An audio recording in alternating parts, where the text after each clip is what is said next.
नमस्कार प्यारे बच्चों, आप सभी का स्वागत है पीडब्ल्यू के ऑनलाइन मंच पर। मैं हूं सत्यम और यहाँ पर हम आपसे मुखातिब हो रहे हैं, रूबरू हो रहे हैं हमारे समरी सीरीज के बैच के अंदर। प्यारे बच्चों, आज के सेशन में हम पढ़ने वाले हैं एक और शानदार टॉपिक को, जो कि रचनात्मक लेखन की कड़ी से होता हुआ आता है। यानी कि रचनात्मक लेखन के अंदर जो महत्वपूर्ण टॉपिक कहे जाते हैं, आज हम उनकी चर्चा करेंगे, जिनका नाम है स्वावृत्त लेखन और ईमेल लेखन। दोनों ही टॉपिक जो है बेटा, वो बहुत बहुत महत्वपूर्ण है। क्यों महत्वपूर्ण है? क्योंकि परीक्षा में यहां से प्रश्न आते हैं।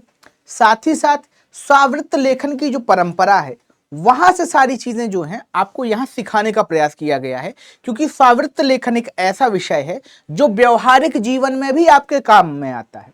ऐसा हो ही नहीं सकता कि जब आप उम्र में आगे बढ़ जाएंगे, जब आप रोजगार के प्रति जाएंगे, रोजगार ढूंढेंगे, तो आपको कहीं स्वावृत्त लिखने की आवश्यकता ना पड़े। स्वावृत्त को ही अंग्रेजी में रिज्यूमे कहा जाता है या सीवी कहा जाता है। तो चलिए बच्चों, शुरुआत करते हैं और यहां पर हम समझते हैं कि आज हम क्या क्या पढ़ने वाले हैं।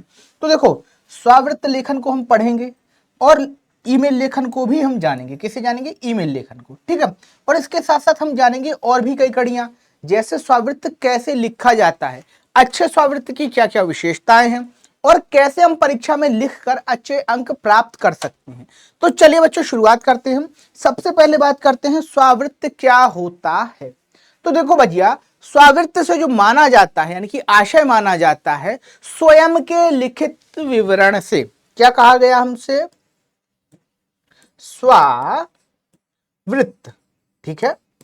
स्वा धन वृत्त, स्व का अर्थ होता है स्वयं, वृत्त का मतलब होता है क्रियाकलाप या हमारी जो शैक्षणिक योग्यताएं हैं, हमारी जो योग्यताएं हैं उनका विवरण, ठीक है। तो यहां से बनता है हमारा स्वावृत्त। अब इसी शब्द के माध्यम से क्या हो जाता है, इसका अर्थ स्पष्ट कि भाई जो तमाम बातें हमें अपने विषय में बताना है और लिखकर बताना है, वो सारी बातें स्वावृत्त कहलाती हैं। फिर एक बात और कही जाती है कि स्वावृत्त का प्रयोग नौकरी और रोजगार पाने के लिए किया जाता है। तो ये भी बात सच है। अब दूसरी बात क्या है कि हमने ये तो जान लिया कि हमारी जो लिखित जानकारियां हैं वो स्वावृत्त हैं, पर स्वावृत्त में कौन कौन सी जानकारियां देना जरूरी है, क्योंकि हर बात तो हर जगह बताई नहीं जाती। तो कौन सी बात हमें कहां बताना चाहिए, आइए ये भी समझ लेते हैं कि भैया जब भी आप नौकरी मांगने जाएंगे तो अपनी शैक्षणिक जानकारी देंगे, शैक्षणिक योग्यता बताएंगे, व्यवसायिक योग्यता बताएंगे, अपने अनुभवों का उल्लेख करेंगे और भी कई चीजें बताएंगे। तो इस तरीके से हमें क्या पता चलता है कि मुख्य रूप से अपनी व्यक्तिगत जानकारी देना, सामाजिक योग्यता शैक्षणिक योग्यता बताना और व्यवहारिक योग्यता बताना कि साहब जी मैं ऐसी चीजों को भी डील कर सकता हूं, ठीक है। कोई चैलेंज आ जाए, वो सारी चीजें जो है वो मैं डील कर सकता हूं। यही सारी चीजें जो है वो स्वावृत्त के अंदर बताई जाती हैं। चलिए आगे बढ़ते हैं, आगे की बात करते हैं। अब हम बात करते हैं कि एक अच्छे स्वावृत्त के गुण क्या होते हैं। देखिए, स्वावृत्त का अर्थ तो हम समझ गए कि हमारे जीवन की जो योग्यताएं हैं उनको लिखित रूप में, व्यवहारिक रूप में बताना, ठीक है। अब अच्छे स्वावृत्त की विशेषताएं कौन कौन सी हो सकती हैं, तो आओ उसको समझ लेते हैं। सबसे बड़ी विशेषता जो मानी जाती है स्वावृत्त लेखन की, वह यह मानी जाती है कि स्वावृत्त लेखन में दी गई सभी जानकारियां सत्य होनी चाहिए, कोई भी फॉल्स इंफॉर्मेशन ना लिखी हो। यानी कि आप कह दें कि, मान के चलिए एक उदाहरण है, आप टाइपिस्ट के इंटरव्यू के लिए गए और आप कह दें कि 1 मिनट में मैं 1000 वर्ड टाइप कर सकता हूं, पर जब हकीकत सामने आए तो पता चले कि भैया जी पर तो 1 मिनट में 1 वर्ड टाइप नहीं हो रहा है, ठीक है। तो जो भी बात आप कह रहे हैं वो सच होनी चाहिए स्वावृत्त के अंदर, ठीक है। दूसरी विशेषता क्या है कि आकर्षक होना चाहिए, साफ सुंदर होना चाहिए स्वावृत्त। तो भैया ये जो सारी चीजें जो हैं वो केवल स्वावृत्त पर लागू नहीं होती, दुनिया के हर सिद्धांत पर लागू होती हैं कि वही चीज आपको पसंद आएगी जो बहुत सुंदर हो, जो बहुत आकर्षक हो, जो बहुत अच्छी हो, ठीक है। तो यहां पर क्या हो गया कि स्वावृत्त कैसा होना चाहिए? सुंदर, आकर्षक होना चाहिए किसी भी हाल में। फिर देखो क्या है, स्वावृत्त में सटीक भाषा शैली का प्रयोग किया जाना चाहिए। कैसी भाषा शैली का? सटीक भाषा शैली का, बिंदुवार भाषा शैली का। क्यों किया जाना चाहिए, यह भी एक प्रश्न है। तो बेटा देखिए, स्वावृत्त के अंदर 1 पेज या 1.5 पेज लिखने की ही परंपरा है। अब 1.5 पेज में आप अपना 20 साल 25 साल का पूरा जीवन तो उतार नहीं सकते, तो बहुत सिलेक्टिव इंफॉर्मेशन लिखना है और इस तरीके से भी लिखना है कि चीजें जो हैं वो सामने वाले व्यक्ति के समझ में आ जाए। इसलिए यहां पर क्या कहा जा रहा है कि सटीक भाषा शैली का प्रयोग करना है और क्या, सारी जानकारियां बहुत ठीक तरीके से बताना है। ठीक है, फिर देखो क्या है, स्वावृत्त में जानकारी देते समय अतिशयोक्ति से बचना चाहिए। किससे बचना चाहिए? अतिशयोक्ति। अतिशयोक्ति क्या है? बात को बढ़ा चढ़ाकर कहना, ऐसी बातें कहना जो एक तरीके से ऐसी लगे कि ये बात को जो है ना बड़े हाई पिच पर कह रहा है, ऐसा हो नहीं सकता। ठीक है, तो ऐसी बातों से बचना चाहिए, मतलब गप मारने से बचना चाहिए। ठीक है, चलिए आगे बढ़ते हैं और बात करते हैं स्वावृत्त का स्वरूप कैसा होता है। देखो, बड़ी बात यह है कि स्वावृत्त के अंदर हमने गुण समझ लिए, अब बड़ी कलाकारी है कि स्वावृत्त लिखा कैसे जाता है। आइए समझते हैं। तो देखो, स्वावृत्त लिखने की परंपरा में सबसे पहले आपको क्या डालना है? आपको एक हेडिंग डालना पड़ता है कि भैया हम स्वावृत्त लिख रहे हैं। फिर उसके बाद बताना पड़ता है कि हमारी व्यक्तिगत जानकारियां भी उपलब्ध करा रहे हैं, और व्यक्तिगत जानकारियों के कॉलम में यहाँ पर आप नाम लिखेंगे, पिताजी का नाम बताएंगे, माताजी का नाम भी बताना है, जन्म तिथि बताना है, वर्तमान आपका पता क्या है, आपसे संपर्क के जो सूत्र है यानी कि आपका जो फोन है, ठीक है, आपका फोन नंबर बताना है आपको। ठीक है, फोन नंबर के साथ साथ आपको कुछ और चीजें, आपका ईमेल क्या है वर्तमान समय में, और कौन कौन सी चीजें जो हैं आपसे संपर्क के रूप में पाई जा सकती हैं, इन तमाम चीजों का जो जिक्र है, जो वर्णन है, वो आपको करना है। ठीक है, फिर देखिए क्या है, शैक्षणिक योग्यता का जो कॉलम है उसका पर भी चर्चा करनी है कि भैया शैक्षणिक योग्यता हमारी कौन सी है, किस लेवल तक हमने पढ़ाई की है, और इस पढ़ाई से हम किस प्रकार का प्रदर्शन कर पाए हैं, ये सारी चीजें आपको बताना पड़ेंगी। तो उसके लिए क्या किया जाता है, एक बॉक्स डिजाइन किया जाता है। ठीक है, और उस बॉक्स में आपकी जो शैक्षणिक योग्यताएं, वो सारी चीजें, जैसे आप 10वीं पढ़े हैं, फिर 10वीं के बाद आपने 12वीं पढ़ी होगी, फिर जो जो कक्षाएं आपने पढ़ी होंगी, तो सारी कक्षाएं क्रमवार तरीके से, कौन से बोर्ड से आप पढ़े हैं, किस विषय से आप उत्तीर्ण हुए हैं, कितने जो हैं वो अंक आपने प्राप्त किए हैं। ठीक है, तो इन सारी चीजों का जिक्र जो है वो एक स्वावृत्त में करना चाहिए, और ऐसा करना अच्छा भी माना जाता है। फिर उसके बाद है अन्य योग्यताएं। क्या? अन्य योग्यताएं, कि भैया पढ़ाई लिखाई के अलावा आपके पास और क्या क्या योग्यताएं हैं, और कौन कौन सी चीजों में आप विद्वान हैं। ठीक है, तो उसके अंदर आप अपनी जो अदर योग्यताएं हैं वो भी स्पष्ट कर सकते हैं, जो अन्य योग्यताएं हैं, जैसे भाई आप कंप्यूटर अच्छा चला लेते होंगे, ठीक है, आपका कम्युनिकेशन स्किल बहुत अच्छा होगा, तो ये सारी चीजें भी जो हैं वो आप यहाँ से बता सकते हैं। ठीक है, चलिए फिर उसके बाद उपलब्धियां, कि जीवन में जब आपने काम किया तो आपकी उपलब्धियों का क्या स्वरूप रहा होगा। ठीक है, उसके बाद क्या बताना होता है, कार्यानुभव, वर्क एक्सपीरियंस, कि कितनी जगह आपने काम किया और कैसा आपने कार्य जो है वो किया है। चलिए आगे बढ़ते हैं। फिर देखिए क्या है, एक उदाहरण के माध्यम से हम समझते हैं कि स्वावृत्त का निर्माण कैसे करना है। तो उदाहरण इस प्रकार से स्पष्ट किया गया है कि नवभारत टाइम्स में क्लर्क पद हेतु, क्या, क्लर्क पद हेतु स्वावृत्त लिखिए। अब क्लर्क पद क्या होता है भैया? वो होते हैं ना जिनको कहा जाता है हिंदी में, शुद्ध हिंदी में लिपिक। ठीक है, जो लिखाई पढ़ाई का काम करते हैं। ठीक है, उन सारे व्यक्तियों को क्लर्क कहा जाता है। पूछा जा रहा है क्लर्क के विषय में बताना है, तो आओ सबसे पहले क्या करेंगे, हम स्वावृत्त की विशेषता बताएंगे, स्वावृत्त लिखेंगे।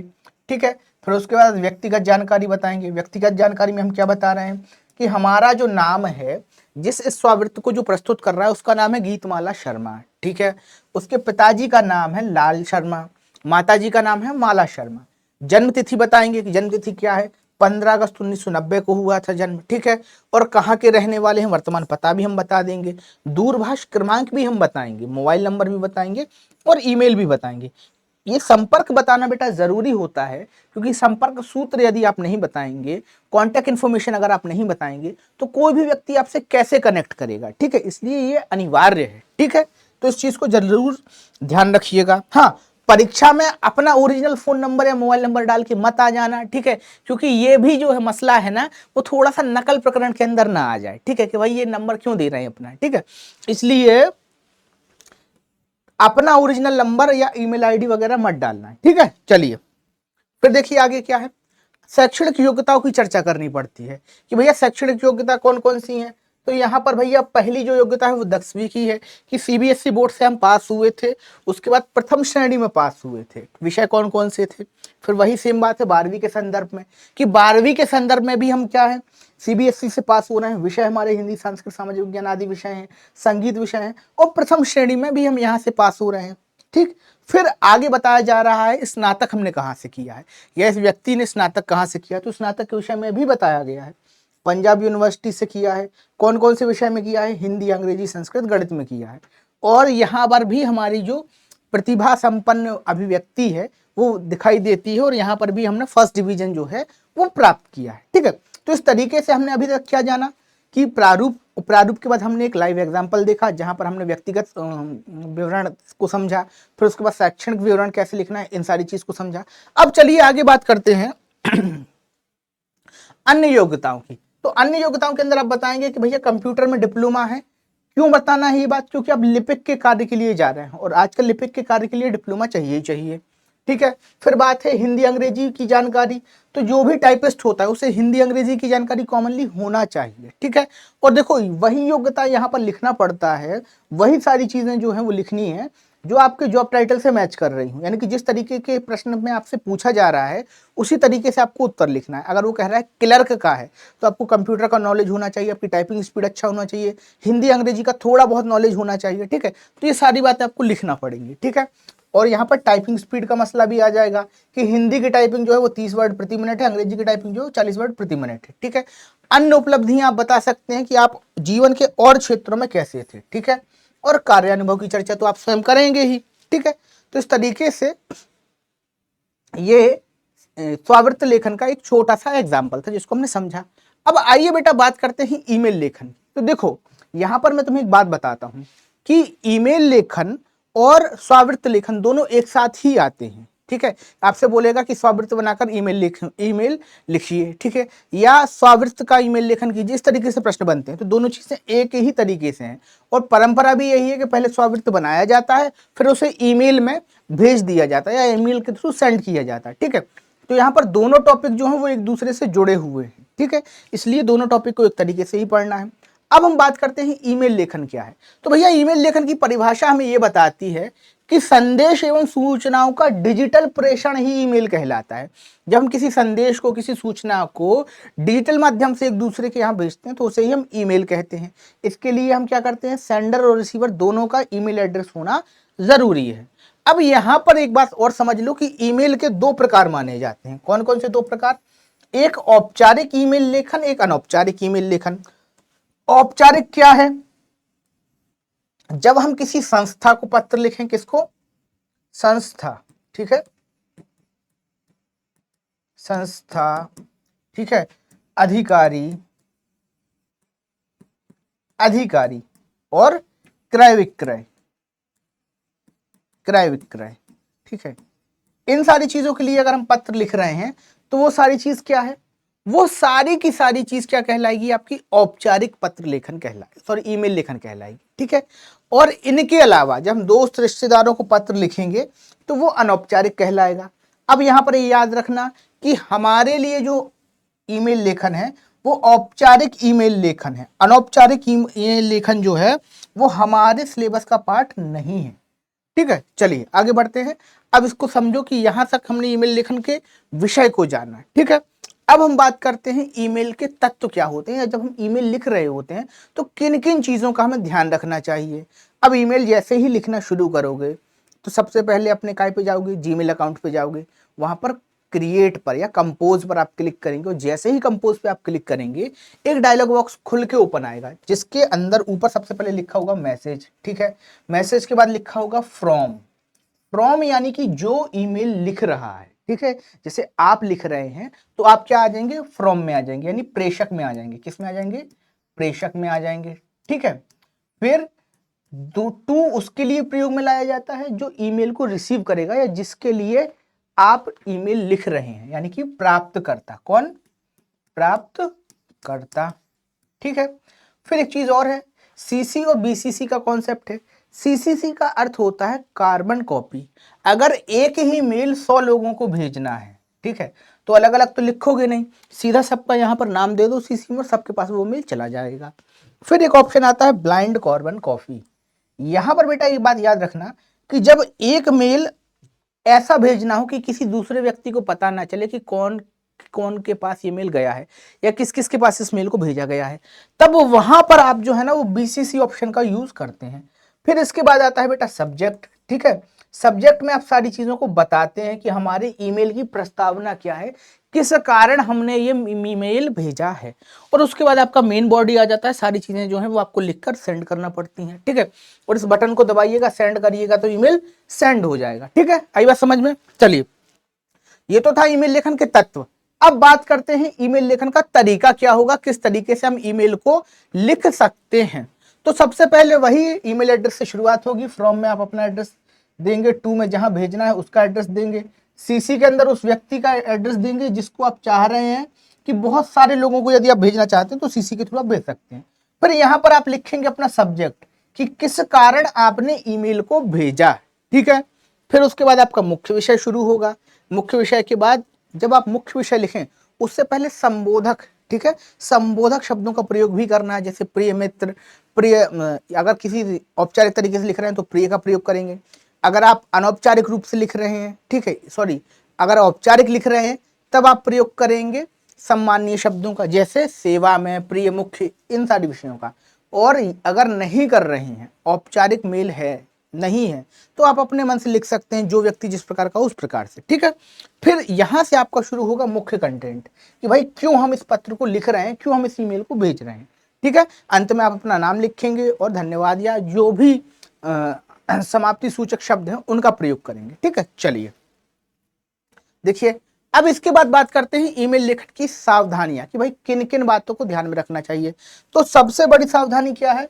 अनावश्यक विस्तार नहीं करना चाहिए, ठीक है। उसके बाद ये बात ध्यान रखनी चाहिए कि स्पष्टता हो, क्या हो? स्पष्टता हो, स्पष्टता हो, ठीक है। दूसरी चीज शुद्धता हो, क्या हो? शुद्धता, ठीक है, शुद्धता, ठीक है। और भाषा में विनम्रता हो, क्या हो? विनम्रता। ये कुछ मुख्य पॉइंट है जो होना चाहिए। ये बात क्यों कह रहा हूं, इस बात को समझो। अनावश्यक विस्तार करोगे तो बहुत ज्यादा कोई ईमेल पर ध्यान देता नहीं है, तो आपका ईमेल पढ़ेगा नहीं, बहुत लंबा ईमेल लिखोगे तो। दूसरी चीज, अगर स्पष्टता नहीं है कि भाई किस बात के लिए आपने ईमेल लिखा है, तो क्लैरिटी नहीं आएगी। हो सकता है कि आपके ईमेल लिखने का उद्देश्य जो है वो अधूरा रह जाए, आपने लिखा पर वहां से कोई जवाब नहीं आया। फिर शुद्धता, ये बहुत महत्वपूर्ण है बेटा, ठीक है। क्यों? क्योंकि जब आप हिंदी लिखें या कोई भी भाषा लिखें, अगर शुद्ध नहीं लिख रहे हैं, शुद्ध तरीके से नहीं लिख रहे हैं, तो वहां पर समझ का मसला फंस जाता है। एक तो आपका इंप्रेशन खराब पड़ेगा कि बताओ इन पे ईमेल लिखते नहीं आ रहा है, ठीक है। दूसरी चीज हो सकता है कि आपका काम भी अटक जाए, इसलिए शुद्धता का विशेष ध्यान रखना है। और परीक्षा में लिख रहे हो तो यहाँ से अंक भी कटेंगे, ठीक है, इसलिए शुद्ध लिखना ही है। और दूसरी चीज है विनम्रता। जब भी आप ईमेल लिखें, खासतौर पर औपचारिक ईमेल जब भी आप लिख रहे हो, तो भाषा का जो लहजा है वो विनम्र हो। और विनम्र लहजा अगर नहीं है तो फिर दिक्कत हो सकता है, ठीक है। इसीलिए भाषा का लहजा विनम्र रखें। चलिए, अब एक उदाहरण के माध्यम से समझते हैं कि कैसे हमें ईमेल लिखना चाहिए। देखिए, छात्रों के लिए अधिक खेल सामग्री उपलब्ध कराने हेतु अनुरोध करते हुए अपने प्रधान आचार्य महोदय को ytry@gmail पर एक ईमेल लिखिए। तो भैया कैसे लिखेंगे, आइए। फ्रॉम यानी कि कौन? हमारा पता। तो हमारा पता क्या है, ये हमने अपने मन से लिख दिया, ठीक है। फिर उसके बाद क्या करना है? दूसरे व्यक्ति का पता, जिसको हम पत्र लिख रहे हैं या ईमेल लिख रहे हैं, ठीक है, उसका भी पता लिखना है, ठीक है। इतना लिख के आप छोड़ सकते हैं। ये दोनों चीजें लिखना इंपॉर्टेंट है। और एक ईमेल जो रिसीवर का ईमेल होगा वो आपको जो है वो काल्पनिक रूप से वहीं प्रश्न में दिया होगा, तो वो आपको लिखना ही है, ठीक है। और अपना ईमेल आईडी जो है वो आपको मन से लिखना है, ठीक है। फिर उसके बाद विषय आपको बताना कि विषय क्या है पत्र का। तो यहाँ पर विषय है क्या? अधिक खेल सामग्री उपलब्ध कराने हेतु। इतना लिखकर आप छोड़ सकते हैं, ठीक है। आगे बढ़िएगा, चलिए आगे बढ़ते हैं। और यहां से हमारा मुख्य विषय शुरू होता है। महोदय जी, जैसा आपको विदित है कि आगामी मास में जिले स्तर पर विभिन्न खेल प्रतियोगिताओं का आयोजन होने वाला है, जिनमें हमारा विद्यालय भी भाग ले रहा है। हालांकि उपलब्ध साधनों से हमने अभ्यास किया है, परंतु वह पर्याप्त नहीं है। यह अनुरोध हम आपसे कर रहे हैं कि कृपया खिलाड़ियों की खेल सुविधाओं एवं सामग्रियों में कोई कमी ना हो जाए तथा खेल गतिविधियों हेतु अधिक फंड निधि की व्यवस्था की जाए, ताकि आने वाली प्रतियोगिताओं में हम बेहतर खेल प्रदर्शन कर सकें और विद्यालय का नाम रोशन कर सकें। आशा है आप हम खिलाड़ियों के इस अनुरोध को स्वीकार करेंगे। तो इस तरीके से हम लिख सकते हैं बेटा जी, ठीक है। और इसी को जब हम एंड करेंगे तो अंत में आप अपना नाम लिखेंगे और धन्यवाद लिखेंगे, ठीक है। तो यहाँ पर एक चीज और समझ लेना कि जैसे पत्र लिखते हैं वैसे ही ईमेल लिखा जाता है, बस उसकी यहाँ जो है थोड़ा सा हेडिंग में अंतर पड़ता है जो हम समझ चुके हैं अंदर, ठीक है। तो ये था बेटा ईमेल लेखन और पत्र लेखन की ये कड़ी। मिलते हैं अगले सेशन में, तब तक के लिए बने रहिए पीडब्ल्यू परिवार के साथ। धन्यवाद।